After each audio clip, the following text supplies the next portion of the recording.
हाँ बेटा, तो आज जो टॉपिक स्टार्ट होगा वो है हमारा 6.5 एक्सरसाइज के लिए पाइथागोरस थ्योरम और कन्वर्स ऑफ पाइथागोरस। ठीक है, पाइथागोरस थ्योरम तो तुम छोटी क्लासेस से बचपन से पढ़ते आ रहे हो। क्या लिखते थे उसके अंदर? सर कन्वर्स ऑफ पाइथागोरस शायद इस बार नहीं आ रहा है।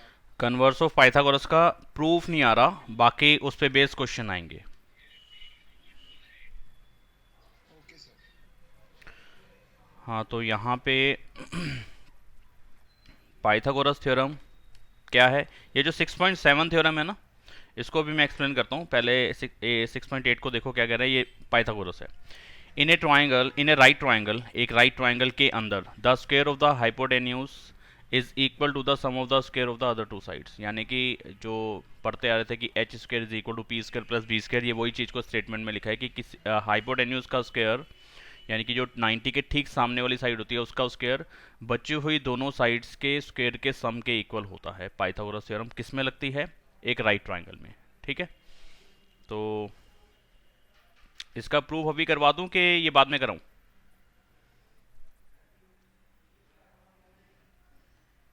सर अभी करा दो। चलो देखो फिर। जो 6.8 है वो भी इसी में हो जाएगी स्टार्टिंग। ठीक है, तो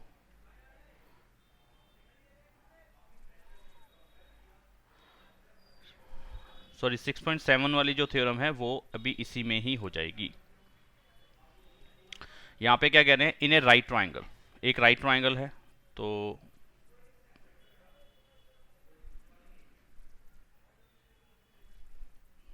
थोड़ा सा टेढ़ा आड़ा बनता हुआ एक राइट ट्राइंगल टूल से बना लेते हैं।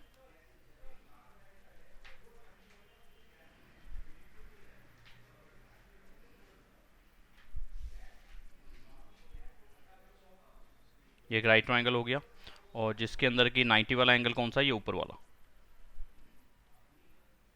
ठीक है, अब हमें यहाँ पे अगर मानो कि ये राइट ट्राइंगल ए पे राइट एंगल है इसके अंदर, और ये बी सी पूरा हो गया, तो यहाँ पे हमें गिवन क्या है? In triangle A B C, angle A जो है ये 90 डिग्री का, ये हमें गिवन है, यानी कि राइट ट्राइंगल। ठीक है, प्रूफ क्या करना है? कि जो हाइपोटेन्यूज का स्क्वायर है, यानी कि जो 90 के ठीक सामने वाली साइड है, यानी कि बी सी, बी सी का स्क्वायर अदर टू साइड्स के स्क्वायर के सम के इक्वल होगा, यानी कि ए बी का स्क्वायर और ए सी के स्क्वायर के सम के इक्वल होगा। ठीक है, तो इसको कैसे प्रूव करेंगे? इसके लिए हमें कंस्ट्रक्शन कर रहे हैं कि राइट ट्राइंगल के अंदर जो राइट एंगल है ना, वहां से हम एक परपेंडिकुलर ड्रॉ करेंगे हाइपोटेन्यूज के ऊपर। ये ठीक है, ये हमने एक परपेंडिकुलर ड्रॉ करा है बी सी हाइपोटेन्यूज के ऊपर। ठीक है, इसका नाम, इस पॉइंट को जो है हम डी बोल देते हैं। ठीक है, तो यहाँ पे कंस्ट्रक्शन आ गई कि ए डी परपेंडिकुलर डाला गया है बी सी के ऊपर। ठीक है, इतना क्लियर? अब देखो यहाँ पे क्या हो जाएगा। जो 6.7 थ्योरम है ना, उसको मैं एक बार पढ़वा देता हूँ। उसकी बातें इसमें प्रूव हो जाएंगी, मतलब कि करनी पड़ेंगी पहले हमें। यहाँ पे उन्होंने बोला है कि if A perpendicular is drawn from the vertex of the right angle of A right triangle. ठीक है, क्या मतलब हुआ इसका? कि अगर हम एक राइट ट्राइंगल के ऊपर, यानी कि राइट ट्राइंगल में राइट एंगल से एक परपेंडिकुलर डाल दें, ये राइट एंगल था, इससे ही एक परपेंडिकुलर डाल दें। ठीक है, टू द हाइपोटेन्यूज, हाइपोटेन्यूज के ऊपर, then the triangles on both sides of the perpendicular, perpendicular के जो दोनों साइड पे ट्राइंगल आ रहे हैं, जैसे कि एक ये सॉरी, एक ये रेड वाला ट्राइंगल और एक ये ग्रीन वाला ट्राइंगल, ये जो ट्राइंगल है ये आपस में सिमिलर होंगे, और बड़े वाले ट्राइंगल के भी सिमिलर होंगे। यहाँ क्या लिखा है? Are similar to the whole triangle. ये दोनों दोनों साइड पे, परपेंडिकुलर के दोनों साइड्स पे जो ट्राइंगल आ रहे हैं, ये पूरे ट्राइंगल के सिमिलर होंगे, यानी कि होल ट्राइंगल के भी सिमिलर होंगे, और एक दूसरे के साथ भी सिमिलर होंगे, each other and to each other, यानी कि एक दूसरे के साथ भी सिमिलर होंगे और बड़े वाले ट्राइंगल के साथ भी सिमिलर होंगे। अब इस थ्योरम का प्रूफ अब मैं लिखने जा रहा हूँ। वहां पे स्टार्टिंग, वहां पे पाइथागोरस के लिए यही करनी पड़ेगी।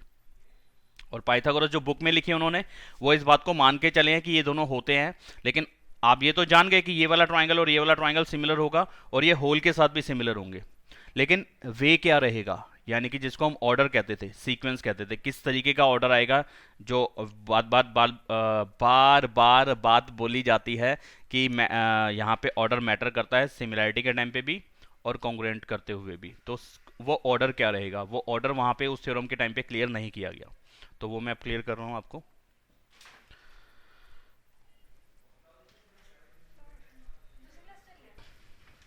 यही है आपकी, है बैठो, लेट आने की आदत है।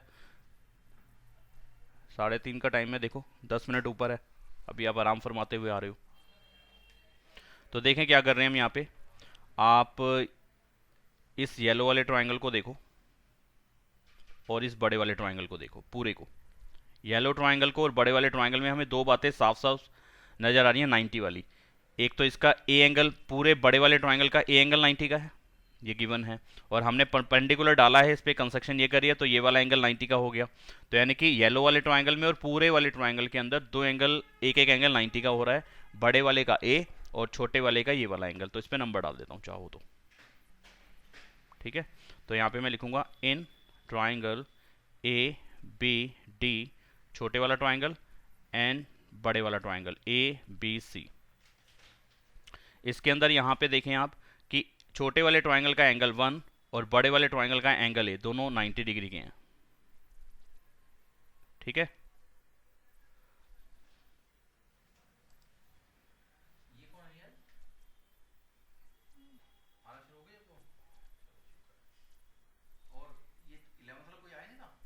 नहीं अभी तक तो नहीं आया था कोई भी, नहीं मैंने बुलाया नहीं था, मेरा 6:30 का टाइम है। नहीं मेरे अभी नहीं आया।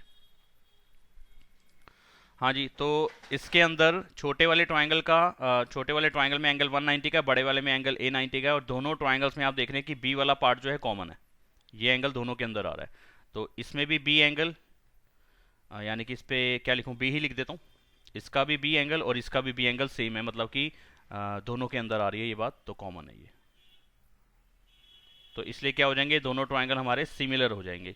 किस रूप में सिमिलर होंगे, देखो अगर आप इसको लिखते हो ए बी डी, ठीक है, अगर आप इसको लिखते हो ए बी डी, तो सिमिलर किसके साथ होगा, ए वाला पॉइंट, इसका ए वाला पॉइंट यानी कि इतना हिस्सा मैंने किसी के साथ कुछ बता के नहीं दिखाया कि कौन सा किसके इक्वल आ रहा है, इस वाले पार्ट को भी छोड़ देता हूं मैं, ठीक है।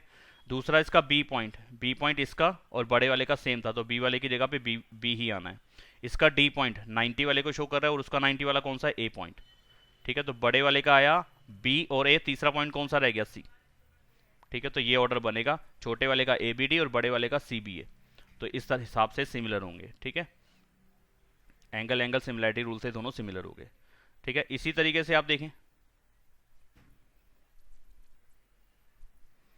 अब इधर वाला ट्राइंगल ले लो जिसको मैं ब्लू शेड कर रहा हूं, और पूरा ट्राइंगल ले लो।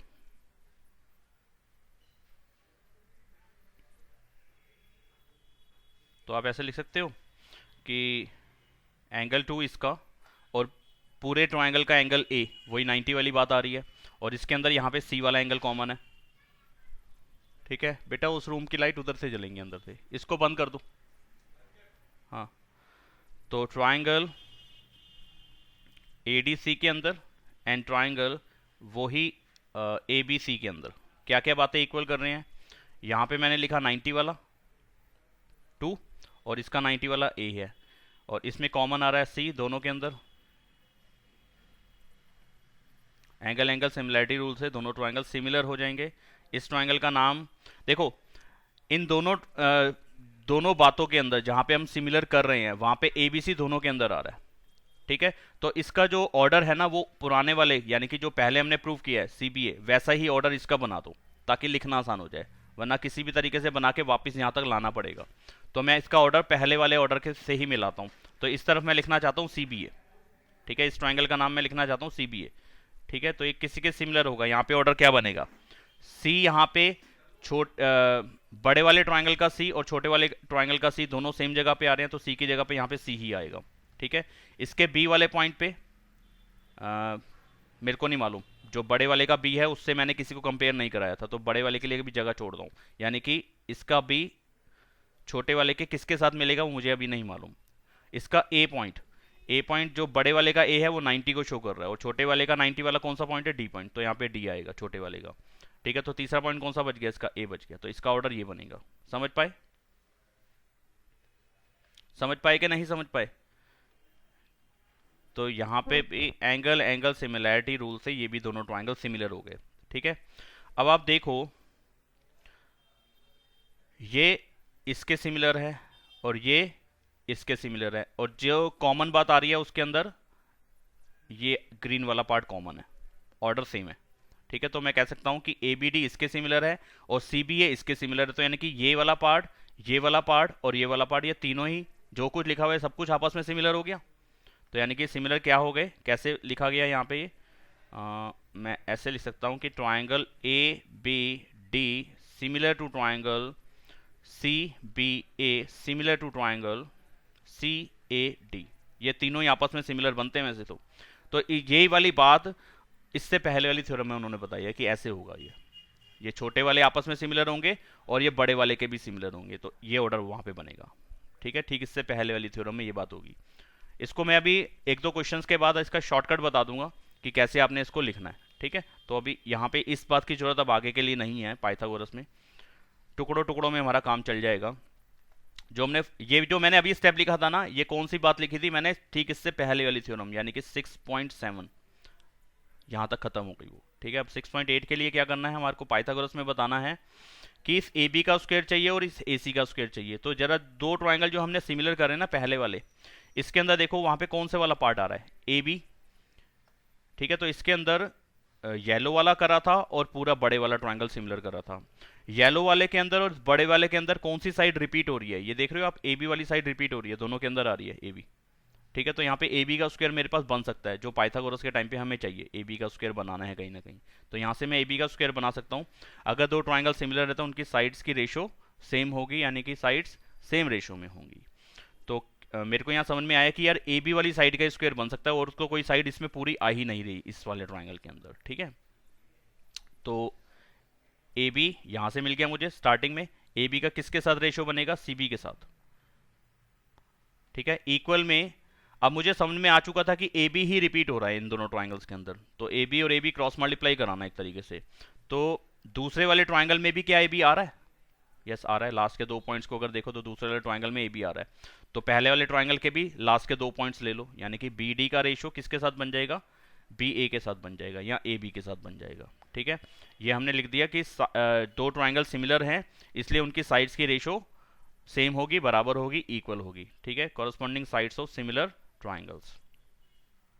अब यहाँ पे अगर मैं क्रॉस मल्टीप्लाई कर दूं तो बी ए भी ए बी ही पढ़ सकते हो आप, कोई प्रॉब्लम नहीं है। तो बी ए और ए बी की मल्टीप्लाई करोगे तो वो ए बी का स्क्वायर ही आ जाएगा, A B into A B का स्क्वायर किसके इक्वल आ जाएगा, सी बी को मल्टीप्लाई कर देंगे हम बी डी से। ये एक पॉइंट बन गया, एक स्टेप बन गया, एक इक्वेशन बन गई जिसका आगे हम यूज उठा सकते हैं। ऐसे ही आप इस तरफ देखो, जब मैंने ये वाले दो ट्राइंगल ग्रीन वाले ट्राइंगल सेकंड टाइम जब मैंने सिमिलर करे थे, तो मैंने ब्लू वाला ट्राइंगल और पूरा ट्राइंगल लिया था, तो आप इन दोनों में देख रहे हो कि भाई एसी वाली साइड दोनों के अंदर आ रही है, तो एसी का स्क्वायर मेरे को बनाना भी है कहीं ना कहीं पाइथागोरस के अंदर, तो यहाँ पे मैं एसी का स्क्वायर कंप्लीट कर लेता हूँ। तो अगर मैं यहाँ से देखूँ तो एसी कैसे बन रहा है, स्टार्टिंग की दो साइड्स लेके, तो यहाँ पे अगर मैं लिखता हूँ सी ए, तो वहाँ से कौन सी लिखनी पड़ेंगी, सी बी लिखनी पड़ेंगी। इसका इसके साथ जो रेशियो बन रहा है वो किसके इक्वल होगा, दूसरी तरफ भी मुझे एसी चाहिए लेकिन वो नीचे की तरफ एसी चाहिए, यानी कि वो दूसरे वाले ट्राइंगल का पार्ट होना चाहिए एसी। क्या दूसरे वाले ट्राइंगल में एसी आ रहा है, हाँ आ रहा है, लास्ट के और पहले वाले पॉइंट को अगर आप देख लो तो वो एसी बन रहा है, तो यानी कि यहाँ से भी यही ले लो, पहला और लास्ट वाला पॉइंट यानी कि सी डी और अपॉन में सी ए। ठीक है, ये भी वही एक बात हो गई, corresponding sides of similar triangles. अब क्रॉस मल्टीप्लाई कर दोगे तो आपका यहाँ पे क्या बन जाएगा, सी ए स्क्वायर या A C square is equal to C D into C B. ठीक है, सेकेंड पॉइंट आ गया, या सी ए को तुम चाहो तो ए सी लिख दो, कोई प्रॉब्लम नहीं है, समझ पा रहे हो ना। अब पाइथागोरस जो प्रूव करनी थी उसके अंदर ए बी स्क्वायर और ए सी स्क्वायर को हमें ऐड कराना है, यानी कि इस ए बी स्क्वायर को और इस ए सी स्क्वायर को ऐड कराना है, दो वैल्यूज को ऐड कराना है, मतलब इन दो इक्वेशंस को अगर मैं ऐड करा दूं तो वो वाली कंडीशन बन सकती है जो हमें चाहिए, तो इन दोनों इक्वेशंस को मैं ऐड करा रहा हूं यहाँ पे। तो ये हो गया ए बी का स्क्वायर प्लस ए सी का स्क्वायर किसके equal, C B into B D plus C D into C B. ठीक है, ये वाली वैल्यू इसके साथ ऐड हो गई और ये वाली वैल्यू इसके साथ ऐड हो गई, तो मुझे नई इक्वेशन ये मिल गई ऐड कराने के बाद। तो यहाँ पे ए बी स्क्वायर और ए सी स्क्वायर तो आपको ऐसे का ऐसे ही चाहिए था। जब आप इन दोनों को ऐड करा रहे हो तो आप इसमें देख पा रहे हो कि सी बी वाला पार्ट दोनों के अंदर कॉमन है। आपने सी बी कॉमन निकाल लिया तो इसके पास बच गया बी डी और उसके पास बच गया सी डी। अगला स्टेप देखा आपने, A B square plus A C square is equal to C B, और बी डी और सी डी को ऐड करो, बी डी और सी डी इन दोनों को ऐड करो, क्या वैल्यू बनती है, बी से लेकर के सी तक का डिस्टेंस आ जाता है, यानी कि आप इसको लिख सकते हो बी सी या सी बी। ठीक है, इसको मैं सी बी ही लिख सकता हूँ। तो अगला स्टेप अपना बन गया C B into C B square या बी सी स्क्वायर, और यही मुझे प्रूव करना था कि बी सी का square A B square plus A C square के इक्वल होगा। क्लियर हुई बात क्या नहीं हुई?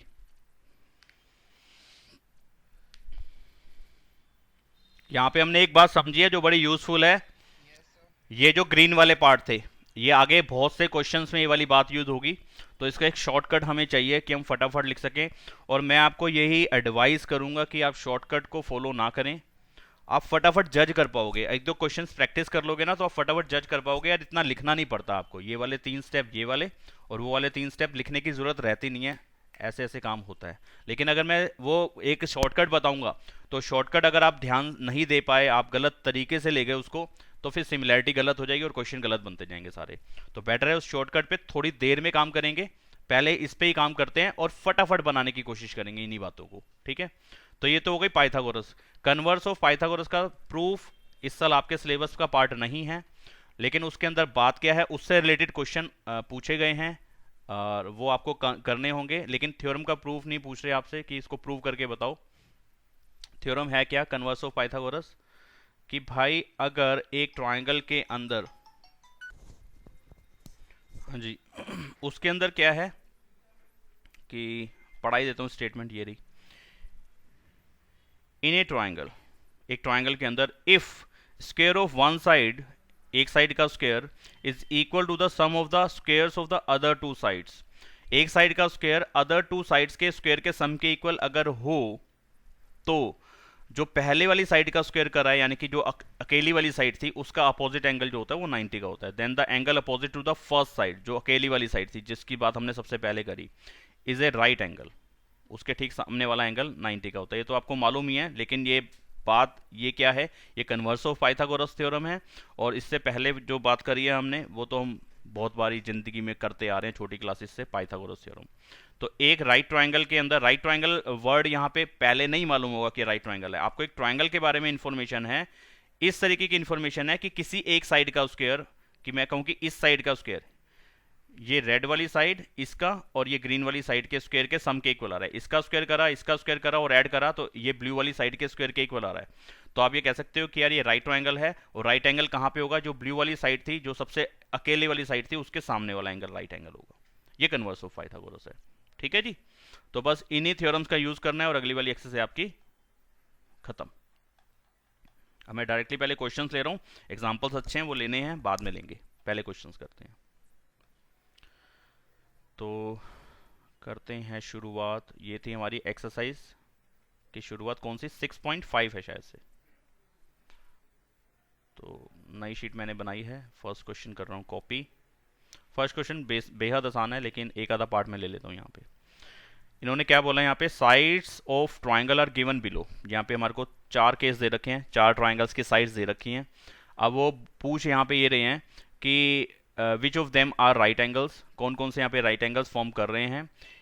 In case of A right angle, अगर वो राइट ट्राइंगल बन रहा है, अगर वो राइट ट्राइंगल बन रहा है तो हाइपोटेन्यूज की लेंथ क्या होगी। ठीक है, तो राइट, उम्रा कुछ कहना चाहते हो, जो राइट ट्राइंगल बन रहा है या ये साइड्स राइट ट्राइंगल की हैं, तो कौन सी थ्योरम का यूज करना है, पाइथागोरस का या कन्वर्स ऑफ पाइथागोरस का? कन्वर्स ऑफ पाइथागोरस का यूज करना है यहाँ पे। ठीक है, पाइथागोरस का डायरेक्टली यूज नहीं है, हमें ये चेक करना है कि क्या किसी एक साइड का स्क्वायर अदर टू साइड्स के स्क्वायर के सम के इक्वल आ रहा है, और अगर ऐसा हो रहा है तभी वो राइट एंगल बन पाएगा, और राइट एंगल कौन सा होगा वही हमें बताना है, या हाइपोटेन्यूज कौन सा होगा वही हमें बताना है। तो मैं फर्स्ट केस ले लेता हूँ बाकी केसेस आप खुद कर लेना। तो इसमें अगर हाइपोटेन्यूस हो सकता है तो वो 25 ही हो सकता है, लॉन्गेस्ट साइड ही हाइपोटेन्यूस होती है। तो जो सबसे बड़ी साइड है उसको सेपरेट करो और उसका स्क्वायर कर लो। ठीक है, तो यानी कि 7 सेंटीमीटर था, एक 24 सेंटीमीटर है और एक 25 सेंटीमीटर है। तो इसको मैं ए मान लेता हूँ, इसको मैं बी मान लेता हूँ, इसको मैं सी मान लेता हूँ। ठीक है, तो मैं सी का स्क्वायर कर रहा हूँ। ठीक है, सी का स्क्वायर कितना आ रहा है, 25 का स्क्वायर 625। फिर मैं बी का स्क्वायर कर लूँगा, 24 का स्क्वायर 576 होता है अगर मैं गलत नहीं हूँ तो। और ए का स्क्वायर कर लूंगा, यानी कि 7 का स्क्वायर करा तो कितना आ गया 49। क्या आप इन दोनों को प्लस करके कह सकते हो कि 625 आ रहा है? आप प्लस करके देख लो कि बी स्क्वायर प्लस ए स्क्वायर कितना आ रहा है, 576 प्लस 49। तो इसका मतलब 6 और ये 625 ही होता है ना, 625 आ गया। तो यहाँ पे हमें ये जाना है यहाँ पे कि यार किसी एक साइड का स्क्वायर अदर टू साइड्स के स्क्वायर के सम के इक्वल आ रहा है। ठीक है, यानी कि अब मैं कह सकता हूँ कि भाई सी स्क्वायर जो है वो बी स्क्वायर और ए स्क्वायर के सम के इक्वल आ रहा है। ठीक है, तो यानी कि ये साइड्स जो है राइट ट्रायंगल फॉर्म कर रही हैं। और यहाँ पे राइट एंगल कहाँ पे होगा ये भी हम बता सकते हैं, क्योंकि ए बी सी इन्होंने कुछ कहा नहीं ना कि ए बी सी क्या है और पी क्यू आर क्या है, तो उन्होंने वो पूछा भी नहीं कि एंगल कौन सा होगा, क्योंकि मैं उसको ए बी सी लिख सकता हूँ, आप उसको पी क्यू आर लिख सकते हो। तो उस हिसाब से वो एंगल के जो नाम है वो अलग अलग होते जाएंगे। यहाँ पे उन्होंने इस कंफ्यूजन को दूर करने के लिए उन्होंने सीधे सीधे कहा कि हाइपोटेन्यूज की लेंथ कितनी होगी, और जो हाइपोटेन्यूज होगा वो सबसे लॉन्गेस्ट साइड ही होगी। अब हर पार्ट में ये मत करना कि सबसे बड़ी साइड को डायरेक्टली लिख के आ जाओ जी हाइपोटेन्यूज है, ये 8 हाइपोटेन्यूज हो गया और यहाँ पे 100 हाइपोटेन्यूज हो गया और यहाँ पे ये 13 हाइपोटेन्यूज हो गया। तो सबसे पहले मुझे ये पाइथागोरस लगा के यहाँ कन्वर्स ऑफ पाइथागोरस के हिसाब से बताना होगा कि ये राइट ट्रायंगल है या नहीं है। ठीक है, तो ये राइट ट्रायंगल है, ये राइट ट्रायंगल है। और हाइपोटेन्यूज क्या हो जाएगा, जो सबसे लॉन्गेस्ट साइड है यानी कि 25, यानी कि जो अकेली वाली साइड थी, जो अकेले वाली साइड थी, अकेले वाली साइड कौन सी थी, सी स्क्वायर, यानी कि सी, और सी की वैल्यू कितनी है 25। तो हाइपोटेन्यूज की लेंथ कितनी आ जाएगी 25 सेंटीमीटर। कर पाओगे बचे हुए पार्ट या मुझे कुछ और कराना है? कर लोगे, आसान है, बेसिक सी बात है ये तो हमने 7वीं क्लास में ही पढ़ी हुई इस तरीके की बात। तो कर पाओगे ना भाई? सेकंड क्वेश्चन पे आते हैं। इसमें कोई फिगर उन्होंने नहीं दी, इन्होंने बोला P Q R is a triangle right angle at P. अब राइट एंगल आपने बोल दिया कहाँ पे है, एक राइट ट्राइंगल है, रफ फिगर बना रहा हूँ यहाँ पे मैं, पी पे राइट एंगल है, यहाँ पे क्यू डाल देता हूँ, यहाँ पे आर डाल देता हूँ, आपकी चॉइस है, आप ऊपर क्यू डाल देना नीचे आर डाल देना, कोई फर्क उससे पड़ता नहीं है। M is a point on Q R, M जो है क्यू आर के ऊपर एक पॉइंट है, मिड पॉइंट तो बोला नहीं है, कहीं पे भी डाल देता हूँ, यहाँ डाल देता हूँ M, such that P M, जो पी एम है, पी एम जो है परपेंडिकुलर आ रहा है क्यू आर के ऊपर। अगर मैं पी और एम को ज्वाइन करता हूं तो ये परपेंडिकुलर बनता है क्यू आर के ऊपर, यानी कि परपेंडिकुलर से भी एक परपेंडिकुलर डाला है, जो ठीक अभी हमने बातें समझी हैं 6.7 थ्योरम को प्रूव करने के लिए बताई थी, और पाइथागोरस के अंदर भी वही बात मैंने क्लियर कर दी थी, वही चीज यहाँ पे उन्होंने उठा ली है। अब कहते हैं कि शो करो पी एम का स्क्वायर, पी एम किधर है देखो बेटा, पी एम मेरे को तो नजर नहीं आना, बीच वाली साइड का स्क्वायर, बीच वाली साइड का स्क्वायर क्यू एम और एम आर के इक्वल है, बीच वाली साइड का स्क्वायर क्यू एम और एम आर के इक्वल है। ओके, तो यानी कि अब आप इस चीज को कैसे जज करोगे कि हमें करना क्या होगा, पेपर में क्वेश्चन आएगा तो हमें कैसे पता चलेगा कि बेसिकली करना क्या है। सबसे पहले तो राइट एंगल वाली बात बता दी, तो कुछ कुछ समझ में आया कि कन्वर्स ऑफ पाइथागोरस या पाइथागोरस वाली बात ही हो रही है यहाँ पे, उस टॉपिक से रिलेटेड है। लेकिन यहाँ पे पाइथागोरस वाला प्रॉपर काम तो करवाया नहीं ना, तो आपने कहा कि राइट एंगल प्रूव करो, कन्वर्स ऑफ पाइथागोरस तब लगानी पड़ती ना, आपने कहा कि एक साइड का स्क्वायर अदर टू साइड्स के स्क्वायर के सम के इक्वल करो, पाइथागोरस भी नहीं लगवा रहे हो आप, कोई पाइथागोरस भी नहीं लगवा रहे हो, कन्वर्स ऑफ पाइथागोरस भी नहीं लगवा रहे हो, बस हमें राइट ट्रायंगल बना के आपने दे दिए। अब जो चीज प्रूव करनी है उसको जरा गौर से देखो, तो एक ही साइड का स्क्वायर आ रहा है और बाकी दो साइड्स का मल्टीप्लाई हो रहा है।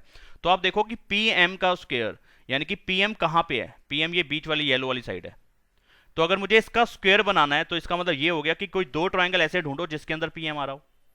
तो आप देख रहे हो कि ये दोनों जो चिपके हुए ट्रायंगल है, एडजेसेंट ट्रायंगल्स हैं, इन्हीं दोनों ट्रायंगल्स के अंदर पीएम रिपीट हो पा रहा है, और बड़े वाले ट्रायंगल के अंदर तो पीएम आ ही नहीं रहा, तो किसी भी छोटे वाले ट्रायंगल का बड़े वाले से लिंक बनाने की जरूरत यहां पे है ही नहीं। ठीक है, लेकिन लेकिन वो करना पड़ेगा। अभी स्टार्टिंग के क्वेश्चन है ना, क्योंकि मैंने थ्योरम जो 6.7 है उसके हिसाब से कोई एक ट्रिक नहीं बताई है तुम्हारे को कि किस वे में ट्राइंगल सिमिलर होते हैं। अभी मैं बताऊंगा आपको करने के बाद।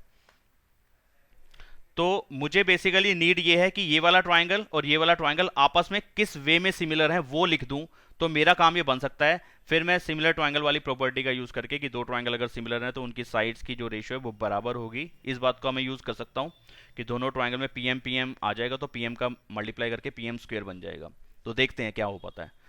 तो देखो फटाफट वाली बात क्या है कि मैं प्रॉपर सारे स्टेप्स नहीं लिख रहा हूं कि कौन कौन से एंगल बराबर हैं, ये सब अब दिमाग में चलाओ, थोड़ा दिमाग में चलाना शुरू करो। तो सबसे पहले मैं ये वाला ट्राइंगल ले रहा हूँ, ये वाला बोले तो ये कौन सा बोलूँ, ग्रीन वाला, ये वाला ट्राइंगल ले रहा हूँ, ग्रीन वाला ट्राइंगल और बड़े वाला ट्राइंगल। स्टार्टिंग कुछ ऐसी ही रहेगी, भले ही मुझे बड़े वाले को यूज नहीं करना था, इस बात में हमें इस पता चला कि बड़े वाले ट्राइंगल का कोई यूज नहीं है, लेकिन बड़े वाले ट्राइंगल का यूज करे बगैर, क्योंकि मैं कोई शॉर्टकट यूज नहीं करवा रहा हूँ ना बता रहा हूँ, तो मुझे पहले छोटे वाले को बड़े वाले के सिमिलर दोनों को कराना ही होगा। ठीक है, तो क्या करूँ, शॉर्टकट बता दूँ? नहीं, पहला क्वेश्चन ऐसे ही बताता हूँ फिर शॉर्टकट। तो देखो यहाँ पे क्या कर रहा हूँ, इस येलो वाले ट्राइंगल को बड़े वाले ट्राइंगल के साथ सिमिलर करना है। जब भी सिमिलर ऐसे करना है ना, तो क्या करो तुम, जो कॉमन वाला पॉइंट है पहले उसको उठा लो, कॉमन वाला पॉइंट है उसको उठा लो, यानी कि आर, दोनों के अंदर कॉमन आ रहा है छोटे वाले ट्राइंगल में। दोनों को डायरेक्टली छोटे वाले को सिमिलर कर दूं? कैसे मतलब करोगे बताओ?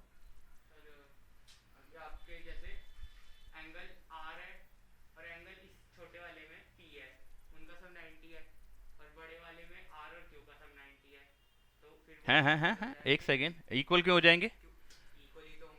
क्यों होंगे भाई, 45 डिग्री कहाँ बोला है साइड से?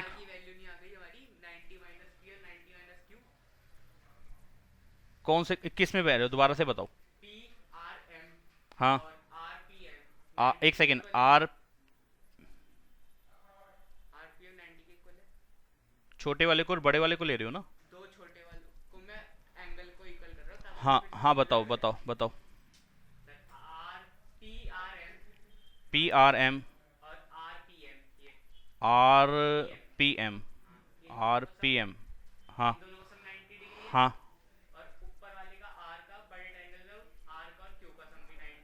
बड़े वाले में आर का और क्यू का सम भी 90 है।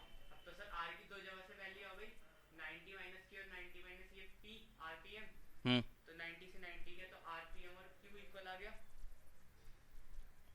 आर पी एम और ये 1 और ये 2। एक सेकेंड वेट करो, क्या कर रहा है, एंगल सम प्रॉपर्टी यूज करिए, इन दोनों का सम 90 और इन दोनों का सम 90। अच्छा, तो आर कॉमन आ रहा है दोनों के अंदर, इसलिए ये दोनों इक्वल हो जाएंगे। हाँ, तो ये भी सही है, ये भी कर सकते हो। ठीक है, तो तुम्हारे यहाँ पे स्टेप्स बच जाएंगे डायरेक्टली। हम क्या कर सकते हैं यहाँ पे, ये छोटे वाला ट्राइंगल और ये छोटे वाला ट्राइंगल डायरेक्टली सिमिलर करा है, किस तरीके से समझ में तो आ ही गया होगा क्या बोला है अभी। अगर मैं इसको डाल देता हूं नंबर 3, ठीक है, तो हम लिख सकते हैं छोटे वाले ट्राइंगल में 3 और 2 का जो सम आएगा वही सम बड़े वाले ट्राइंगल में 3 और 1 का भी आएगा। क्यों क्यों ऐसा हो रहा है, यहां देखें जरा, 3 और 2 दोनों मिला के 90 के इक्वल होंगे angle sum property of triangle से, ये दोनों के दोनों 90 होंगे। ऐसे बड़े वाले ट्राइंगल में 3 और 1 दोनों मिला के 90 होंगे, क्योंकि इसमें ये वाला 90 का है और छोटे वाले के अंदर ये वाला 90 का है, तो 3 और 2 का सम भी 90 होगा और 3 बड़े वाले में 3 और 1 का सम भी 90 होगा। तो यानी कि ये और ये अगर इक्वल हैं तो हम यहाँ पे कह सकते हैं कि 3 प्लस 2 इक्वल है 3 प्लस 1 के, 3 से 3 कैंसिल हो जाएगा तो 2 और 1 इक्वल आ जाएगा। ठीक है, तो छोटे वाले दोनों ट्राइंगल्स अब डायरेक्टली आपस में सिमिलर हम लिख सकते हैं। अगर ये समझ में ना आए तो मैं दूसरा भी अभी बता देता हूं, अगर ये समझ में आ जाए तो ठीक है, ये तो काम बन जाएगा इससे आपका। तो छोटे वाला ये ग्रीन वाला और छोटे वाला ये ब्लू वाला, आप देख पा रहे हैं कि इन दोनों ट्राइंगल्स में दो दो चीजें इक्वल हो गई हैं। एक तो 90 वाला पॉइंट, यानी कि अगर मैं लिखूं डायरेक्टली सिमिलर लिखूं तो मैं कह सकता हूं कि इस मैं कलर ना भूल जाता हूं यार, ग्रीन वाले में और ब्लू वाले में, पहले ग्रीन वाले की बातें लिखते हैं फिर ब्लू वाले की बातें लिखते हैं। ठीक है, तो ग्रीन के अंदर जो अब मैं नाम लिख रहा हूँ, ग्रीन वाले ट्रायंगल का जो नाम लिख रहा हूँ, वो कहाँ से शुरुआत कर रहा हूँ? 90 से शुरुआत कर रहा हूँ। 90 वाला पॉइंट है एम, ठीक है, इसका 90 है एम, ठीक है। और इसकी कौन सी बात, दूसरे वाले ट्रायंगल की कौन सी बात के बराबर लिखी है हमने? इसका एंगल 2 उसके एंगल 1 के इक्वल लिखा है, तो मैं इसका एंगल 2 वाला पॉइंट उठा रहा हूँ, एम के बाद पी, और तीसरा पॉइंट आ गया इसका आर, ठीक है। ये सिमिलर हो जाएगा किस वे में? एम वाला पॉइंट 90 का था, उसमें भी एम वाला पॉइंट 90 का है, एम ही आ जाएगा, ठीक है। उसका 2 एंगल और इसके 1 एंगल के बराबर है, तो यहाँ पे क्यू आ जाएगा, यानी कि P जो है एंगल 1 था और Q जो है एंगल, सॉरी, P जो है एंगल 2 था और Q जो है एंगल 1 है, तो Q की जगह पे एंगल 1 आ रहा है और एंगल 1 वाली पॉइंट को ही अब यहाँ पे डालना था, और तीसरा पॉइंट P आ जाएगा। ये डायरेक्टली सिमिलर होते हैं। बताओ बात समझ में आ गई कि नहीं आई?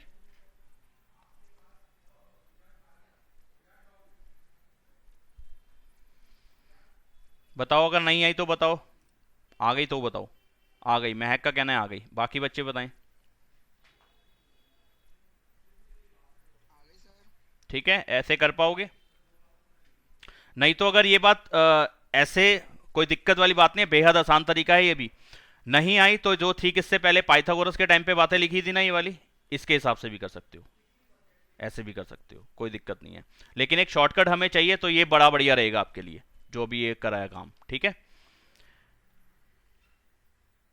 तो ये दोनों ट्रायंगल इस वे में सिमिलर हो गए, यानी कि ये ऑर्डर रहेगा। वे मतलब कहने का ये हुआ कि जो नामकरण इसका चाहिए ना, अगर यहाँ पे एम पी आर लिखा है तो वहां पे एम क्यू पी ही बनना चाहिए, अगर कुछ और बना दिया तो वो गलत ही है फिर, ठीक है। तो ये दोनों ट्रायंगल इस तरीके से सिमिलर होंगे। अगर हो गए तो फिर क्या चीज हमें चाहिए? यहाँ पे देखें, मुझे पीएम का स्क्वायर चाहिए। पीएम कहाँ पे आ रहा है? देखो, पीएम पहली दो वैल्यूज है यहाँ पे, तो रेशो किस हिसाब से बनाएंगे हम? अगर यहाँ से मैं एमपी लेता हूँ तो वहां से क्या लेना पड़ेगा? एम क्यू लेना पड़ेगा, ठीक है, ले लिया। और ऐसे ही अगर मुझे एमपी का स्क्वायर बनाना है, एमपी लिखूं या मैं पीएम लिखूं, बात तो एक ही है ना। सिर्फ ये ऑर्डर तब फर्क पड़ता है जब ये वाला पॉइंट उठा रहा हूं मैं, सिमिलर करने वाला। इसके अलावा उसकी लेंथ पे तो कोई फर्क नहीं पड़ा ना। जब मैं कहीं पे मल्टीप्लाई करा रहा हूं बातों को, तो वहां पे पीएम लिखना चाहता हूं तो पीएम लिख दूंगा, एमपी लिखना तो एमपी लिख दूंगा, कोई फर्क नहीं पड़ेगा। वहां पे उस टाइम पे ऑर्डर का कोई ज्यादा महत्व नहीं रहता कि इनको एमपी लिखना है कि पीएम लिखना है। यहाँ पे एमपी की जगह मैं पीएम भी लिख दूंगा तो मेरा गलत नहीं होगा। लेकिन हाँ, यहाँ पे अगर मैं एमपी की जगह पीएम लिखाऊंगा तो मेरा सारा कुछ ही चक्कर चेंज हो जाएगा, ठीक है। दोनों बातों का अलग अलग मीनिंग है। तो यहाँ पे एमपी आ गया। अब बेसिकली फिर किस चीज की नीड थी? मुझे एमपी का स्क्वायर चाहिए, तो यानी कि अब की बार नीचे वाली साइड पे एमपी आना चाहिए। नीचे वाली साइड पे एमपी आना चाहिए, मतलब दूसरे वाले ट्रायंगल में एमपी आना चाहिए। अब दूसरे वाले ट्रायंगल में एमपी लाने के लिए देखा तो क्या चीज है? पहली और लास्ट वाली वैल्यू को लेना पड़ेगा, यानी कि यहाँ पे पहली और लास्ट को लिया है तो इसमें भी पहली और लास्ट को ले लो, एम आर। क्रॉस मल्टीप्लाई करा दो इसको, तो कितना हो जाएगा? एमपी और एमपी की मल्टीप्लाई पीएम का स्क्वायर बन जाएगा या एमपी का स्क्वायर बन जाएगा, और इन दोनों की मल्टीप्लाई कितनी आ जाएगी? M R into M Q. यही चाहिए था, M R into M Q या क्यू एम। इससे फर्क नहीं पड़ता कि सर यहाँ पे क्यू एम लिखा है, आपने तो एम क्यू लिख दिया। यहाँ फर्क नहीं पड़ेगा, सिर्फ और सिर्फ फर्क इस बात पे पड़ता है, इस वाले स्टेप पे। अगर ये मैंने चेंज कोड लिखा होगा तो डेफिनेटली ये वैल्यूज भी अपने आप चेंज आ जाएंगी, नामकरण भी गलत हो जाएंगे, सारा कुछ ही गलत हो जाएगा ये, ठीक है। ये मेन स्टेप होता है, ये ऑर्डर इसका सही होना चाहिए। बाकी इन पे तो आगे पीछे लिखा जा सकता है। अब बताओ समझ में आया कि नहीं आया? ये इसके अंदर एक तो मेन पॉइंट ये वाला है भाई आपका, ये जो करा है, ठीक है। या मैं इसका शॉर्टकट बताऊं, आप ऐसे याद रख सकते हो इसको।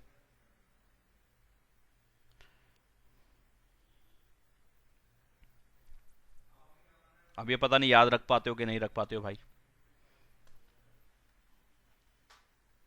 अगर मानो कि ये ए पॉइंट है, ये बी पॉइंट है, ये सी पॉइंट है और ये डी पॉइंट है, तो इसमें ऑर्डर क्या बनेगा? आप किसी भी एक एंड से स्टार्ट कर लो, 90 से स्टार्ट मत करो। किसी भी एक एंड से स्टार्ट कर लो, 90 से स्टार्ट मत करो। यानी कि या तो आप इससे स्टार्ट कर लो या फिर आप इससे स्टार्ट कर लो।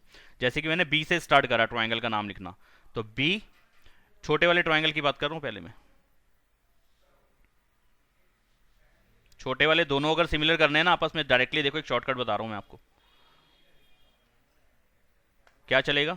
किसी भी एक एंड से स्टार्ट कर दो, बी, फिर 90 पे जाओ, ऊपर चले जाओ, बी डी ए, सिमिलर होगा। जहां पे एंड कर रहा था वहां से स्टार्ट करो 90 की तरफ और एंड कर दो दूसरी तरफ, यानी कि ए डी सी ए इसका शॉर्टकट है। अब याद रख पाते हो कि नहीं रख पाते हो, अब वो तुम्हारी अब श्रद्धा भावना। यानी कि हम कैसे गए, ये देखो मैं एरो बना के दिखा रहा हूं आपको, येलो लाइन से ये गया, फिर ऊपर गया, ये हुआ। जहां पे एंड करा वहीं से वापस आए और दूसरी तरफ चले गए, बस। कितना आसान है। ये यूं गए और फिर वहां से यूं आके यूं चले गए, ये दोनों छोटे वाले आपस में सिमिलर इस वे में होते हैं। नहीं, एंगल एंगल रूल से ही करें, करे तो वही है जो तुमने बताया अभी।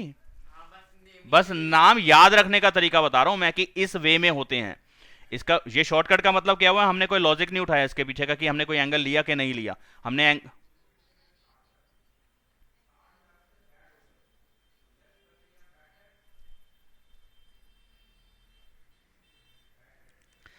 मैंने क्या बताया महक कि एक ये शॉर्टकट है, दोनों ट्राइंगल्स इसी वे में सिमिलर बनेंगे। आखिर में आप वो कॉमन वॉमन वाला पूरा स्टेप जब उठा लोगे ना, मैं इससे पहले वाला जो अभी हमने करा ना, मैं उस पर करके बताता हूँ आपको। ये देखो, यहाँ पे अगर मैं इसी रूल को फॉलो करूं तो मुझे कहां से शुरू करना है, 90 वाले पॉइंट से शुरू नहीं करना। देखो, ये चीज करे बिना, ये जो करी है ना ऊपर, ये ग्रीन वाला पार्ट, इसको करे बिना डायरेक्टली स्टेप पे पहुंच रहे हैं। और यहां पे हम लिख देंगे कि एंगल एंगल रूल से हमने करा है, यानी कि दोनों के दो एंगल उठाए हैं। यहाँ पे तो क्लियर कट बताया ना कि 3 वाला एंगल, एम वाला पॉइंट कॉमन ना, एम वाला पॉइंट कॉमन कहने का मतलब कि एम उसमें भी 90 है, इस वाले में भी 90 है, और 3 वाले पोजीशन वाला एंगल, सॉरी 2 पोजीशन वाला एंगल 1 वाली पोजीशन के इक्वल होगा। ये हमने करके बताया यहाँ पे। अब इसी को रटने वाली बात क्या हो गई कि हम किसी एक एंड से स्टार्ट कर लेते हैं जो 90 का ना हो। जैसे कि आर वाला पॉइंट भी 90 नहीं और क्यू वाला पॉइंट भी 90 नहीं। अगर मैं क्यू से स्टार्ट करता हूं मानो, या आर से स्टार्ट करता हूं, चॉइस आपकी है, कहीं से भी कर लो। आर एम पी, आर से शुरू करा, 90 पे गए और ऊपर की तरफ चले गए, ठीक है, मेन ट्राइंगल के 90 पे, पी, ठीक है, आर एम पी, ठीक है। पहला ये वाला पॉइंट उठाया, फिर 90 वाला, फिर तीसरा पॉइंट पी तो आएगा। ये सिमिलर किसके होगा, जहां पे एंड करा वहीं से फिर 90 की तरफ चले जाओ, पी एम और क्यू। अब यही वाला ऑर्डर तुम्हारा ये सेम ही तो है, ये जो मैंने लिखा हुआ है। अगर इसको कहते हैं एम पी आर बनाना है, इसी ऑर्डर को एम पी आर बनाना है, तो क्या करना पड़ेगा, पहला बीच वाला पहले लिखा है, कोने वाला बीच में लिखा है, और ये वाला इस जगह पे लिखा है, तो इसी के हिसाब से इसका ऑर्डर चेंज करना। एम पहले आएगा, फिर पी आएगा और फिर क्यू आएगा। क्या यही ऑर्डर वहां पे नहीं लिखा हमने, सॉरी एम पी आर चाहिए था मुझे, मैंने फिर एम आर पी लिख दिया, सेम ऑर्डर मैंने बनाया ही नहीं। एम पी आर, तो एम पहले आना चाहिए, फिर पी आना चाहिए और फिर आर आना चाहिए। समझ रहे हो क्या करा, पहले इसको लिखा, दूसरा पॉइंट इसको लिखा, तीसरा पॉइंट इसको लिखा। तो इसमें भी पहला इसको लिखना पड़ेगा, दूसरा इसको लिखना पड़ेगा और तीसरा इसको लिखना पड़ेगा, यानी कि एम क्यू पी बनना चाहिए। तो ये बन रहा है कि नहीं बन रहा, देख लो आपके सामने है, बन रहा है एम पी आर और एम क्यू पी। यानी कि ये जो ठीक इससे पहले वाला ऑर्डर हमने लिखा है, जो शॉर्टकट था या जो एक रटने वाली बात थी, उसके हिसाब से सही तो बन रहा है। ये शॉर्टकट है यार, शॉर्टकट के लिए कोई लॉजिक नहीं चलता उसके पीछे का। ये सिर्फ शॉर्टकट में क्या होता है, बातों को रटवाया जाता है कि ऐसे हो गया, ये शॉर्टकट तभी तो बोला उसको। एक्चुअल वे तो फिर यही है भाई, जो ऊपर ग्रीन वाला पार्ट है, फिर प्रॉपरली या तो ये लिख लो, या फिर उससे पहले पाइथागोरस वाला उठा लो, जो पाइथागोरस के टाइम कर सकते हैं, बिल्कुल कर सकते हैं, आप कर सकते हो, नो प्रॉब्लम, दोनों ही बातें बिल्कुल सही हैं, कर सकते हैं जी, आप बिल्कुल कर सकते हैं, ठीक है। लेकिन थ्योरम के टाइम पे ये शॉर्टकट वाली बात यूज मत करना। जो अभी करा है ना ग्रीन वाला, जो सेकंड टाइम करा है, वो आपको थोड़ा आसान भी लगेगा, क्योंकि यहाँ पे 2 बार नहीं करना पड़ा हमें, यहाँ पे एक ही बार में हो गया, ठीक है। तो आप इसको ऐसे भी कर सकते हो, ठीक है जी। अब आगे बढ़ूं, ये आपका क्वेश्चन कंप्लीट हो चुका है, सेकंड वाला यहाँ पे एंड हो चुका है इसका। अब इसका जहाँ पे इस तरीके की बात आएगी, वहाँ पे हम शॉर्टकट का यूज कर लेंगे, और नहीं तो आप दूसरे वाले तरीके का यूज कर सकते हो। अगला क्वेश्चन उठा लेते हैं, थर्ड, और इसके लिए इन्होंने फिगर भी दे रखी है एक।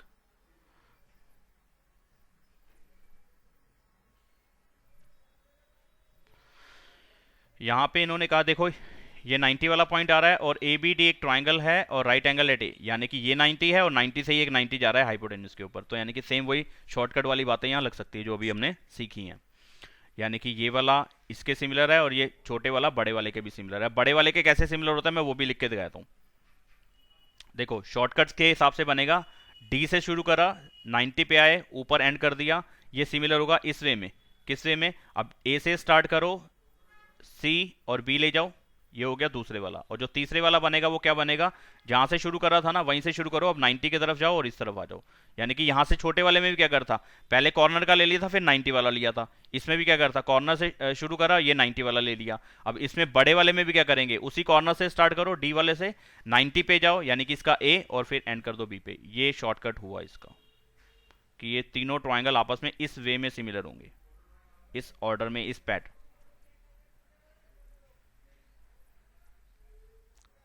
नहीं, जब आपको ये दोनों ट्राइंगल सिमिलर दिखाने हैं तो आप डायरेक्टली लिखोगे एंगल एंगल रूल से सिमिलर हो गए।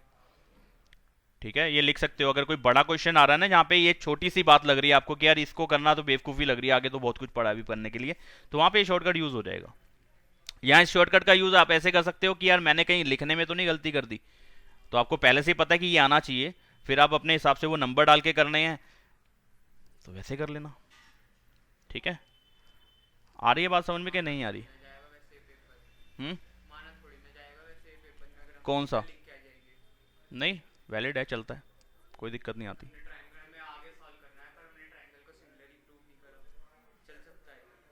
हाँ, इतना चल जाएगा, कोई दिक्कत थोड़ी ना है। बाकी स्कूल टीचर पे भी एक बार ही पूछ लेना, अगर वो एंगल एंगल बोल तो रहा हूँ, उसके बाहर डालोगे तुम, दो एंगल उठाए हैं हमने। अच्छा, तुम्हारे को लग रहा है तो फिर कर ही देना यार, तुम्हारे को अगर ज्यादा परेशानी यार, फिर मैं क्या बहसना इस बात पे, 3 स्टेप लिख लेना है वाले। कोई दिक्कत थोड़ी ना, कर लेना। ठीक है, ये नहीं करना तो फिर वो पहले वाला कर लेना, अगर वो आसान लग रहा है तो चॉइस आपकी है, जैसे करना चाहो। ठीक है, अब इसके बाद इन्होंने क्या बोला, ए बी का स्क्वायर। अब आप ए बी देखो कहाँ आ रहा है, ए बी यहाँ आ रहा है, तो ए बी का स्क्वायर करना है, तो ये तो पाइथागोरस का जो पहले वाला पॉइंट था वही नहीं आ गया कि किसी एक कॉर्नर वाली साइड का स्क्वायर करना है, तो यानी कि अब छोटे वाले ट्राइंगल को और इस पूरे बड़े वाले ट्राइंगल को सिमिलर करना पड़ेगा। ठीक है, छोटे वाला कौन सा ट्राइंगल, ये सी बी ए वाला कहाँ आ रहा है, सी बी ए वाला ये आ रहा है, सी बी ए वाला, और इस पूरे बड़े वाले ट्राइंगल को सिमिलर करना पड़ेगा। तो अगर आप इसको प्रॉपरली लिखना चाहते हैं तो दो ही तो स्टेप्स आएंगे यहाँ पे भी, कि triangle in triangle C B A and triangle A B C, A B C, छोटे वाले का 90 वाला उठा लिया मैंने, सी वाला पॉइंट, इसका सी एंगल, और बड़े वाले का 90 वाला ए। ठीक है, ये दोनों इक्वल होंगे, ईच 90। और दूसरा बी वाला पॉइंट कॉमन है, इसके अंदर भी बी आ रहा है और इसके अंदर भी बी आ रहा है कॉमन। ठीक है, अगर ये चीजें अगर बराबर हैं तो इसका मतलब ए रूल से दोनों ट्राइंगल सिमिलर हो जाएंगे। अब नामकरण कैसे करना है, इसका सी और बी उठा लो, सी और बी उठा लिया तो तीसरा ए आ गया, तो इसका कौन सा आएगा, ए बी और सी आएगा, यानी कि सीक्वेंस यही बनेगा। ठीक है, कैसे लिखा मैंने नाम, फटाफट से कैसे लिख दिया जी, सी बी, तीसरा पॉइंट ए ही बचेगा इस ट्रायंगल का, सी बी ए, तो सी किसके इक्वल है, ए के, तो सी की जगह पे ए आना चाहिए था, वही डाला है, बी की जगह पे बी आना चाहिए था, मैंने बी डाला है, तो तीसरा पॉइंट इसका कौन सा रह गया, सी रह गया, उसकी जगह पे सी आ गया। ठीक है,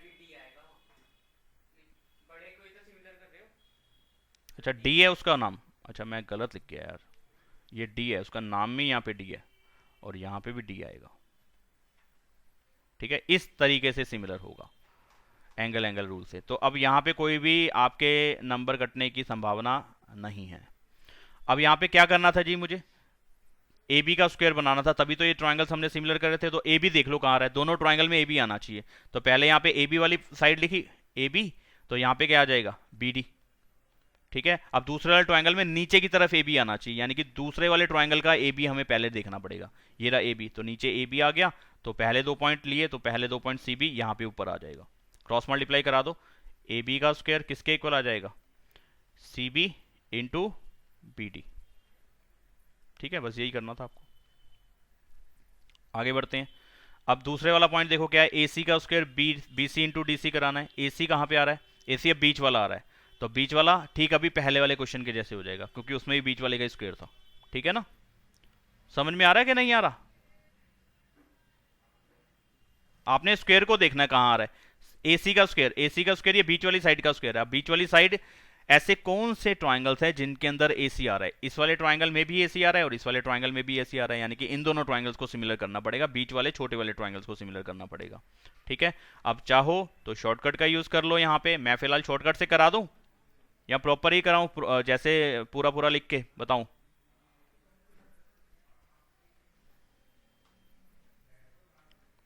पूरा ही बता दो। ठीक है जी, पूरा ही बता देते हैं, फिगर कॉपी करते हैं दोबारा से।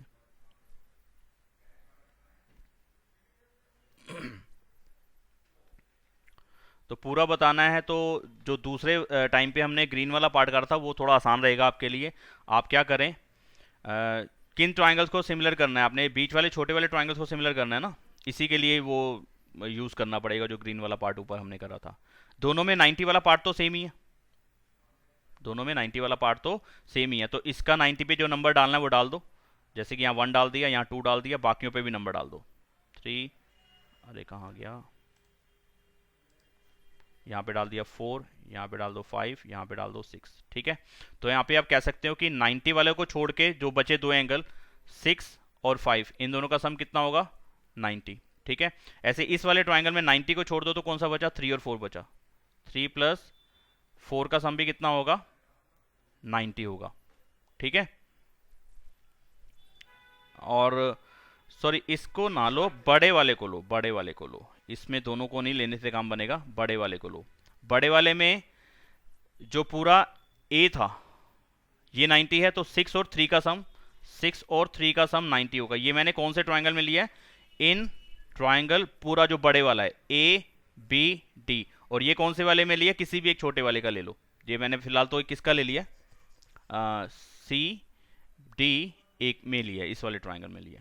ठीक है, तो इससे क्या चीज हासिल हुई, इन दोनों का सम भी 90 है, इन दोनों का सम भी 90 है। फ्रॉम 1 एंड 2 हम लिख सकते हैं कि 6 प्लस 5 6 प्लस 3 के इक्वल है। अब ये 6 इधर आएगा तो ये माइनस का हो जाएगा, ये और ये कैंसिल हो जाएगा, तो 5 की वैल्यू किसके इक्वल आ गई, 3 की। तो यानी कि इस छोटे वाले ट्राइंगल का ये 5 नंबर का एंगल इस दूसरे छोटे वाले ट्राइंगल के 3 नंबर के एंगल के इक्वल है। तो ये हमारा अब ऑर्डर बन सकता है आराम से। ठीक है, तो अब हम लिख सकते हैं कि ट्राइंगल, पहले मैं लिख रहा हूँ ऊपर वाला जिसमें येलो वाला पार्ट आ रहा है, येलो वाला एंगल आ रहा है, यानी कि 90 वाले से शुरू कर रहा हूँ, एंगल 1 से शुरू कर रहा हूँ यानी कि सी, फिर जो कॉमन जो हमारे एंगल इक्वल आए थे अभी, वो येलो वाला और ग्रीन वाला आया था, तो येलो वाले पे आ रहा है ए, और तीसरा पॉइंट इसका बच गया डी। ये किसके सिमिलर होगा, वहां से कहाँ शुरुआत होगी भाई, 90 से शुरुआत होगी, सी, येलो वाले के इक्वल था ग्रीन वाला, तो ग्रीन वाले पे पॉइंट है बी, और तीसरा पॉइंट आ गया इसका ए। ये ऑर्डर बनेगा। अगर आप शॉर्टकट का यूज नहीं करेंगे तो ये इस तरीके से आपको लिखना पड़ेगा। अब आया समझ में कि नहीं आया, देख लो, अगर कोई दिक्कत आ रही है तो बताओ, पूछो। आयुष, जिज्ञासा, बाकी और जितने ही बच्चे बैठे हैं क्लास में, किसी को कोई दिक्कत तो बताओ। यहां आ गया, नो सर। नो सर मतलब नहीं आया कि दिक्कत नहीं आ रही है। सर दिक्कत नहीं आ रही। अच्छा, बाकी और बच्चे बताओ, आयुष समझ में आया कि नहीं आया। ओके, तो अब ये दोनों ट्रायंगल जब सिमिलर हो गए तो अब बेसिकली नीड क्या थी, यानी कि ये जो चीज चाहिए थी उसको सोच के पहले फिर हमने ये चीज सिमिलर करी है। ये नहीं हुआ कि पहले सिमिलर कर दिया फिर देखने चले कि क्या बनाना है। पहले दिमाग में ले लिया था कि किन दो ट्रायंगल को सिमिलर करना है, और वो कैसे सोचा उस बात को, कौन सी साइड डबल आ रही थी, यानी कि एसी का स्क्वायर चाहिए था, यानी कि दो ट्रायंगल्स देखे जहां पे एसी का स्क्वायर बन रहा है। एसी का स्क्वायर या तो इस वाले ट्रायंगल में एसी आएगा या फिर इस वाले ट्रायंगल में एसी आएगा, इसलिए मैंने इन दोनों को सिमिलर किया यहाँ पे। अब मैं एसी का स्क्वायर डबल बनाने की कोशिश कर रहा हूं, तो पहले इस वाले ट्रायंगल का एसी लिख दिया, और फिर उधर देखो ऐसे भी लिख सकते हो, ट्रिक है ना इसको लिखने का, हमारे को वो चीज बनानी है तो किस तरीके से लिख सकते हैं, ऐसे भी लिख सकते हैं कि पहले इधर का सीए ले लिया फिर उधर का सीए ले लिया। ठीक है, नहीं आई बात समझ में, वही करवाता हूँ जो पहले कर रहा था। इधर से सीए लिया तो पहले दो लेटर उठाया ना, तो दूसरे वाले ट्रायंगल के पहले दो लेटर उठेंगे सीबी, किसके इक्वल आएगा, आप दूसरी साइड पे नीचे सीए आना चाहिए, नहीं तो सीए और सीए सीए स्क्वायर कैसे बन जाएगा। और दूसरी तरफ भी देखो क्या हुआ, ये नेट गया। तो कैसे इस चीज को देखा जा रहा है, समझ पा रहे हो कि नहीं समझ पा रहे हो भाई लोग। अगर इधर से सीए लिया तो उधर से क्या लेना पड़ेगा, सीबी लेना पड़ेगा, वो ले लिया। अब दूसरी साइड पे नीचे सीए चाहिए, यानी कि दूसरे वाले ट्रायंगल का सीए चाहिए, दूसरे वाले ट्रायंगल का सीए पहला और लास्ट वाला लेटर लेना पड़ेगा सी ए। तो यहाँ पे पहले वाले का भी फर्स्ट और लास्ट वाला लेटर ले लो, सी और डी आएगा, आप क्रॉस मल्टीप्लाई करा लोगे तो आपको मिल जाएगा सी ए का स्क्वायर किसके equal, C D into C B. आप देखो ये चीज आ रही है वहां के नहीं आ रही, मैंने कुछ भी, बस मैंने सी ए का स्क्वायर देखा, बाकी दोनों तो देखा ही नहीं, वो अपने आप आने चाहिए, सी डी और सी बी सेम आना चाहिए वहां पे, सी डी और सी बी बी सी एक ही बात हो गई। ठीक है, समझ में आया।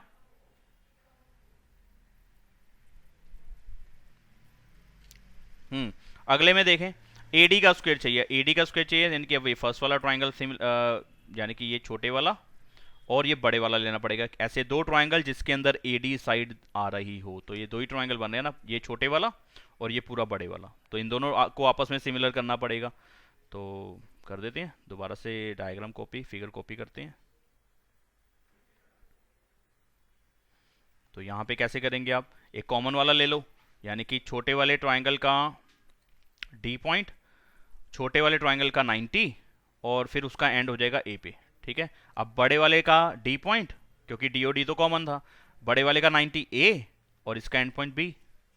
तो इसमें तो कोई ज़्यादा सोचना ही नहीं पड़ता, एंगल एंगल रूल से सिमिलर हो गया। मैंने कौन से एंगल लिए ये लिख के नहीं बताया, लेकिन आपको समझा दिया कि एक तो कॉमन वाला पॉइंट लिया, एक 90 वाला लिया। 90 का एक ये है और एक ये 90 का है। बड़े वाले में 90 ये रहा, छोटे वाले का 90 ये रहा, और दोनों में डी वाला पॉइंट कॉमन। तो ऑर्डर ये वाला बनेगा, सीक्वेंस ये वाला बनेगा, जिस तरीके से कॉन्ग्रेंट सॉरी सिमिलर होने चाहिए। अब यहाँ पे हमने पहले से ही देख लिया था कि डी ए का स्क्वायर चाहिए, तो डी ए कैसे आ रहा है, फर्स्ट और लास्ट डी ए, तो इधर से फर्स्ट और लास्ट को लेके क्या बनेगा, डी बी। अब दूसरे वाले ट्राइंगल में मुझे डी ए ढूंढना होगा, दूसरे वाले ट्राइंगल में डी ए आ रहा है फर्स्ट और सेकंड, तो पहले वाले में फर्स्ट और सेकंड में लेके क्या आ रहा है, डी सी। ठीक है, अब क्रॉस मल्टीप्लाई इसको करा दोगे तो क्या बन जाएगा, डी ए का स्क्वायर, और किसके इक्वल आएगा, D B into D C, D B into D C या सी डी। ठीक है, समझ में आ गया, आसान था, कोई दिक्कत नहीं थी। अगले क्वेश्चन पे जाते हैं।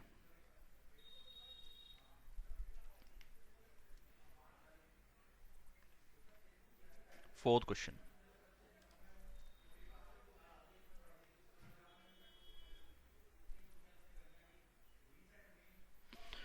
वो कह रहे हैं कि एक आइसोस्केलस ट्राइंगल है एबीसी जिसकी दो साइड्स इक्वल होती हैं, उसकी बात करी जा रही है। राइट एंगल एट सी, सी पे राइट एंगल है, फिर वो कहते हैं कि प्रूव करो A B square is equal to A C square. बेहद बेहद बेहद आसान क्वेश्चन। एक राइट ट्राइंगल बना लेते हैं,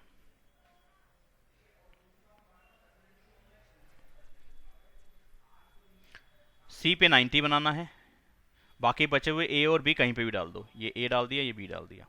ठीक है, आइसोस्केलस ट्राइंगल है।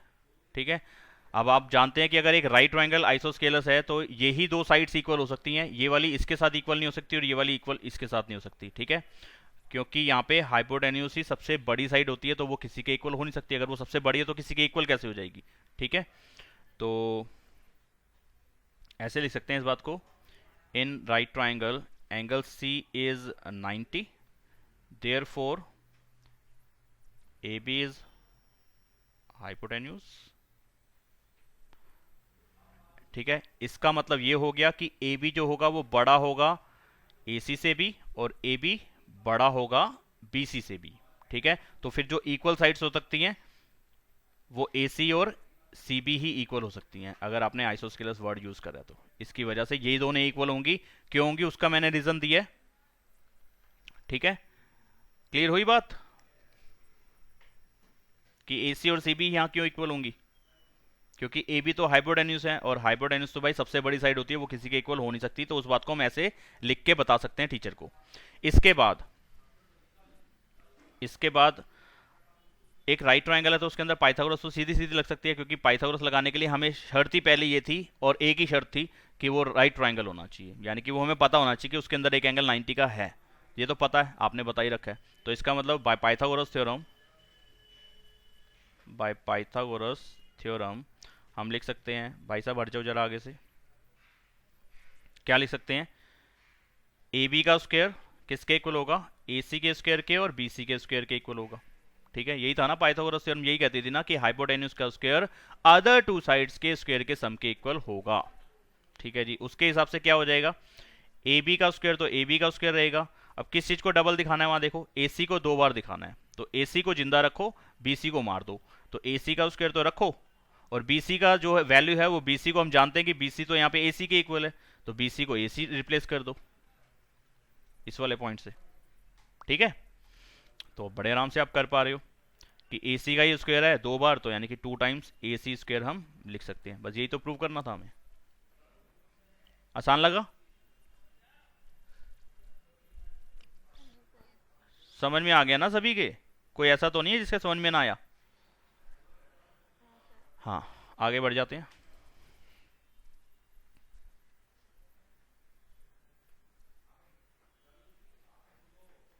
ABC is an isosceles triangle, एक आइसोस्केलस ट्राइंगल है फिर से एबीसी,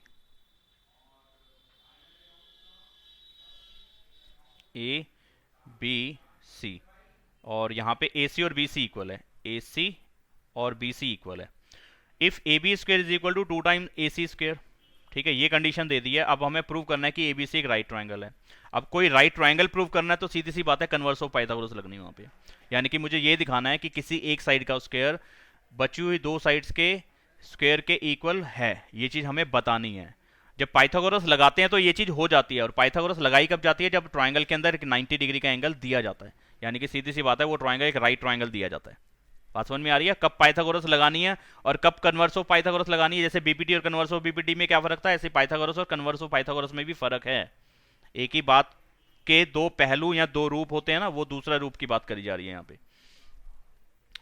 तो अब यहाँ पे एक राइट ट्राइंगल बताना है, तो मुझे कंडीशन वो वाली बतानी है कि एक ट्राइंगल है, उसकी एक साइड का स्क्वायर बची हुई दो साइड्स के स्क्वायर के इक्वल आ रहा है, सम के इक्वल आ रहा है। बस ये चीज़ हम बताने बैठेंगे यहाँ पे।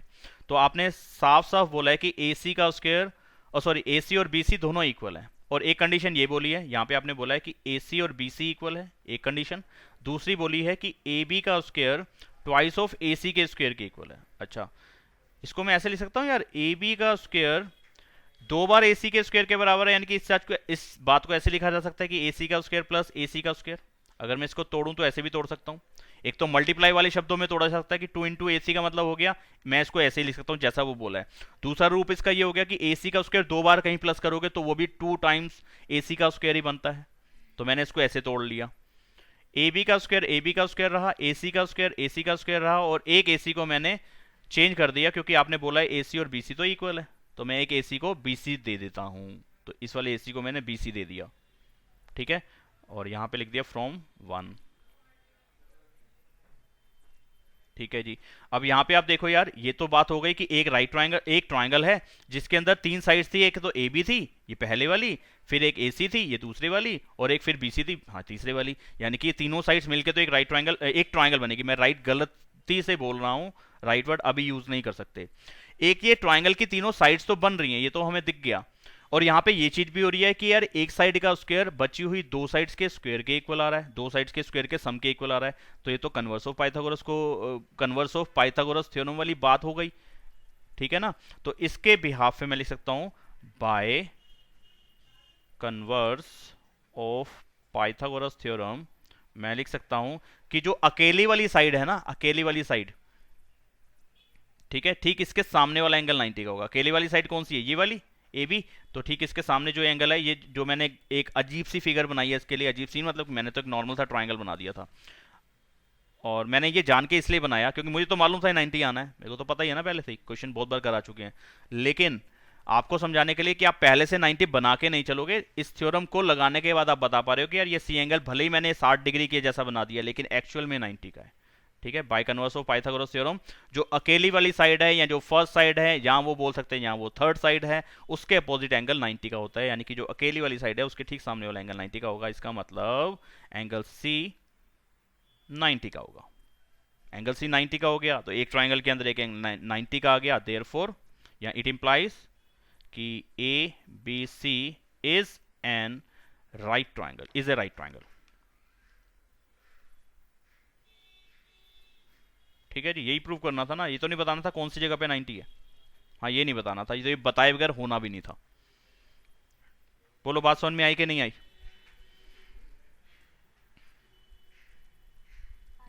आई sir.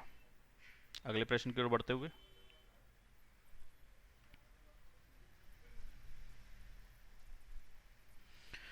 ABC is an equilateral triangle of side 2a। एक इक्विलेटरल ट्राइंगल है जिसकी हर एक साइड 2a है। तो इक्विलेटरल ट्राइंगल तो टूल से बना लेना ज़्यादा आसान रहता है। ये आ गया एक ट्राइंगल ए बी सी जो कि इक्विलेटरल ट्राइंगल है और इसकी हर एक साइड 2a है। ये वाली साइड भी 2a है, वो वाली साइड भी 2a है, और वो वाली साइड भी 2a है, ठीक है। Find each of its altitudes, इसका हर एक एल्टीट्यूड बताना है कितना है, यानी कि इसका एक हर एक वर्टेक्स से जो परपेंडिकुलर डाला जा रहा है उसकी लेंथ कितनी होगी। इक्विलेटरल ट्राइंगल की खासियत होती है इसके परपेंडिकुलर हर एक वर्टेक्स से जो भी एल्टीट्यूड्स डाले जाएंगे वो तीनों इक्वल आएंगे। अगर एक की लेंथ पता चल जाएगी तो दूसरे की भी सेम आ जाएगी, जैसे कि ये वाला डालूं या ये वाला डालूं या ये वाला डालूं, तीनों एल्टीट्यूड इक्वल होंगे। तो थोड़ा ये इक्विलेटरल सही सा नहीं बना हुआ, इसलिए थोड़ा सा आपको अटपटा सा शायद लग जाए, लेकिन उसमें होता है ऐसा। तो मैंने एक एल्टीट्यूड इसमें डाल दिया, यानी कि ए डी एक परपेंडिकुलर डाल दिया मैंने बी सी के ऊपर। ठीक है, ये कंस्ट्रक्शन में डालना है तो कंस्ट्रक्शन में लिख देना, या ऐसे लिख देना इसके सॉल्यूशन के टाइम पे। सॉल्यूशन है ना, क्योंकि मुझे कुछ फाइंड करना है। तो मैंने एक ए डी परपेंडिकुलर डाल दिया बी सी के ऊपर। ठीक है, ओके। और ये परपेंडिकुलर निकालना था इसलिए मैंने डाला। अब मुझे ए डी की लेंथ निकालनी है। ठीक है, कैसे निकालूं, क्या कर सकता हूं? देखो क्या कर सकते हैं हम इसके अंदर। एक है कि मैं राइट ट्रायंगल वाला कॉन्सेप्ट ही ना उठाऊं, यूज ही ना करूं, क्योंकि इक्विलेटर ट्रायंगल का एरिया मुझे मालूम है, उसकी बिहाफ में इसका एल्टीट्यूड निकाल सकता हूं। मैं दूसरे वाले तरीके से पहले आपको करके दिखा देता हूं। पेपर में आ जाए तो चलेगा, आप जैसे मर्जी कर दो, क्योंकि इस टाइम पे टॉपिक है ये पाइथागोरस और कन्वर्स ऑफ पाइथागोरस। पाइथागोरस पे बेस्ड है, तो इसलिए पाइथागोरस भी कहीं लगानी को, मतलब कि क्वेश्चन देने वाला चाह रहा है कि आप पाइथागोरस का यूज करो, तो आप पाइथागोरस का यूज कर सकते हो। ठीक है, लेकिन बिना पाइथागोरस के भी क्वेश्चन बनता है। एकदम से मेरे दिमाग में आया, पता नहीं कुछ अटक ना जाऊं, मैं कोशिश कर रहा हूं।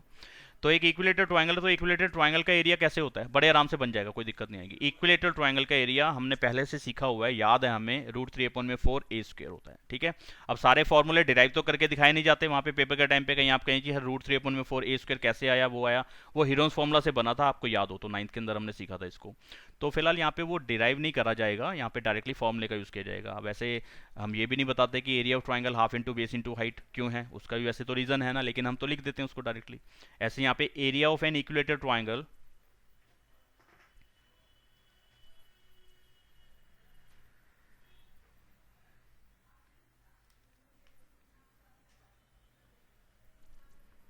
√3/4 इंटू साइड स्क्वेयर होता है, ये आपको याद है। ठीक है, तो आपने कर दिया √3/4 इंटू साइड की वैल्यू है 2a का स्क्वायर, यानी कि अगले स्टेप में बन जाएगा √3/4 इंटू 4a²। 4 से 4 कट गया तो आपको मिल गया √3a²। ये इस पूरे ट्रायंगल का एरिया आ गया। इस पूरे ट्रायंगल का एरिया मैं दूसरे तरीके से भी निकाल सकता हूँ, half into base into height. Half into base, base ले लिया मैंने BC, और BC के ऊपर की हाइट हो गई ये वाली h। ठीक है, फिगर में दिखाया तो एक बारी, ये AD हाइट हो गई, और इसका एरिया तो मुझे पता चल गया, कैलकुलेशन आ चुकी है मेरे सामने। ठीक है जी, हाफ का हाफ रहा, BC की वैल्यू 2a, AD मुझे निकालना है हाइट, तो मैं बड़े आराम से निकाल सकता हूँ ना। क्या कहा आपने?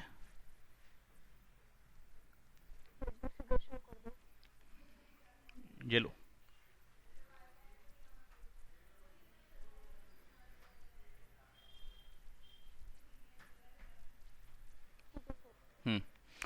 तो यहाँ AD की वैल्यू कितनी आ जाएगी, ये 2 से 2 कट गया, तो √3a² अपॉन में a से कट जाएगा तो कितना आ जाएगा, √3a। ये एल्टीट्यूड आ गया इसके अंदर, हर एक एल्टीट्यूड की लेंथ जो है वो इतनी ही होगी, √3a। मैंने यहाँ पे कोई भी पाइथागोरस का यूज़ नहीं करा, लेकिन टॉपिक के अंदर इस एक्सरसाइज में देने का उनका जो मकसद था वो यही था कि आप पाइथागोरस का यूज़ करो, तो पाइथागोरस का यूज़ भी करवा देते हैं आपको। देखिए कैसे होगा। पाइथागोरस का यूज़ करना है तो मुझे पाइथागोरस थ्योरम लगाने के लिए एक राइट ट्रायंगल चाहिए। इक्विलेटर ट्रायंगल में कोई एंगल 90 का तो होता नहीं। अब जब परपेंडिकुलर डाला तो मेरे को इस वाले ट्रायंगल में देखूं या इसका पड़ोसी वाला ट्रायंगल देखूं, दोनों के अंदर एक एक एंगल मुझे 90 का दिख रहा है।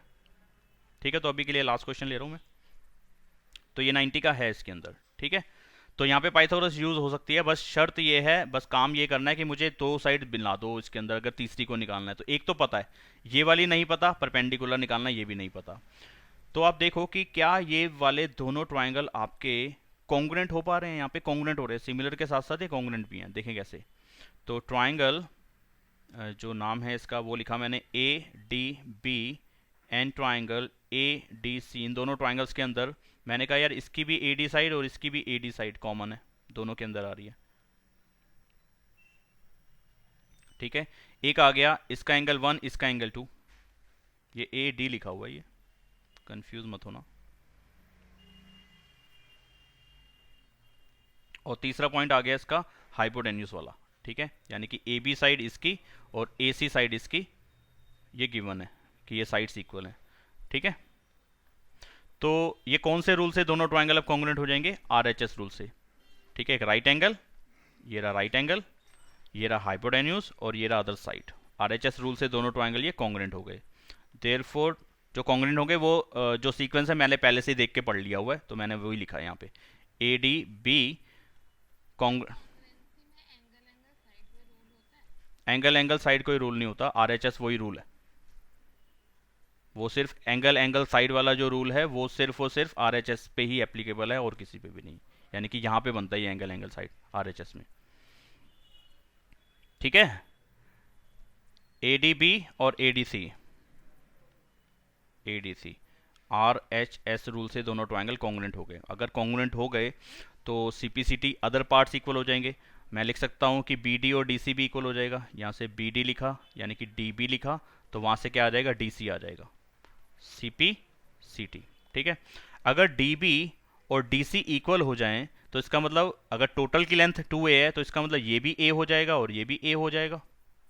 आप कह सकते हो, क्योंकि अगर टोटल की लेंथ 10 है और मैं कह रहा हूँ वो दो टुकड़ों में बढ़ गया तो ये तो नेचुरल सी बात है ना। आप समझ सकते हो कि भाई दोनों पार्ट जो हैं वो 5-5 सेंटीमीटर के होंगे या 5-5 होंगे, है ना। तो अगर ये टोटल 2A है और इसको दो टुकड़ों में तोड़ दिया गया है और दोनों बराबर टुकड़े हैं तो इसका मतलब दोनों की लेंथ A और A ही होगी। तो ये भी A हो गया, ये भी सॉरी ये 2A है, ये A है इस राइट ट्राइंगल के अंदर, येलो वाले राइट ट्राइंगल के अंदर, यानी कि in triangle ABD, in right triangle ABD, in right triangle ABD Pythagoras theorem लगा रहा हूं यहाँ पे। तो क्या आएगा, AB का स्क्वायर AB का स्क्वायर AD के स्क्वायर के और BD के स्क्वायर के सम के इक्वल होगा। पाइथागोरस थ्योरम मैंने यहाँ पे लगाई है क्योंकि इसके अंदर एक 90 डिग्री वाला एंगल था, इसलिए मैंने इसको राइट ट्राइंगल लिखा है। AB का स्क्वायर यानी कि AB कितना है, देखो AB कितना है 2A, तो 2A का स्क्वायर लिखना पड़ेगा यहाँ पे हमें। AD क्या है, AD है हाइट जो हमें निकालनी थी परपेंडिकुलर या एल्टीट्यूड, ये मैंने फिलहाल h लिखा हुआ है। और BD कितना आया, वो A आया, आपको समझ में आ चुका है। ठीक है, तो ये कितना आया 4A स्क्वायर, ये इधर आएगा तो माइनस का A स्क्वायर किसके इक्वल, H स्क्वायर के इक्वल। ये कितना आ जाएगा 3A स्क्वायर H स्क्वायर के इक्वल। और अगर मैं h की वैल्यू निकालूं तो ये कुछ ऐसे हो जाएगा। और अगला स्टेप जानते हो, √3 का √3 और A स्क्वायर का जब रूट करूंगा तो A आ जाएगा। तो h की वैल्यू कितनी आई, √3A। और हमने जो दूसरे तरीके से करा था वहां पे भी कितनी आई थी, √3A। ठीक है, तो पेपर में अगर वो लिखा हुआ क्वेश्चन ही आएगा ये वाला सेम, तो आपको जरूरी नहीं है कि आप पाइथागोरस का यूज करवाने वाला तरीके को ही फॉलो करें, आप दूसरे वाला भी कर सकते हो। और अगर वो कहेगा बाय यूजिंग पाइथागोरस थ्योरम या कन्वर्स ऑफ पाइथागोरस, वैसे तो पाइथागोरस ही बोलेंगे यहाँ पे क्योंकि कन्वर्स का मतलब बनता नहीं है, तो फिर आपको इसी तरीके से करना पड़ेगा अगर वो पाइथागोरस की बात करेंगे तो आशा करते हैं कि आपने जो ये आज की क्लास में 6 क्वेश्चन पढ़े हैं, समझे हैं, पाइथागोरस थ्योरम पढ़ी है, वो आपके भेजे में आ गई होगी, माने। हाँ, तो इसको प्रैक्टिस करके रखो।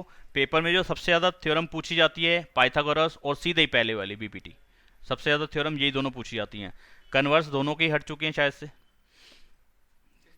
पाइथागोरस का कन्वर्स हटा है, बाकियों का नहीं हटा कन्वर्स। तो बीपीटी का कन्वर्स पूछते नहीं है, पूछते ही नहीं है, कम पूछते हैं बहुत। तो आप ये दो थ्योरम तो पक्की करके रखो अपनी, और बीच में एक एरिया वाली थ्योरम है। 3 थ्योरम तो अभी फिलहाल के लिए पक्की करके रखो क्योंकि आपकी मेन कन्वर्स ऑफ पाइथागोरस भी बनती है, पूछ लेते हैं इसको भी ज़्यादा, लेकिन इस साल सिलेबस से हट गई इसलिए मैं उसको इग्नोर ही करूँगा फिर। ठीक है, इतना पढ़ के रखो, तैयार करके रखो, फिर मिलते हैं अगली क्लास में। तब तक के लिए जयराम जी की राधे राधे, बाय बाय। हाँ, PDF में भेज दूंगा अभी।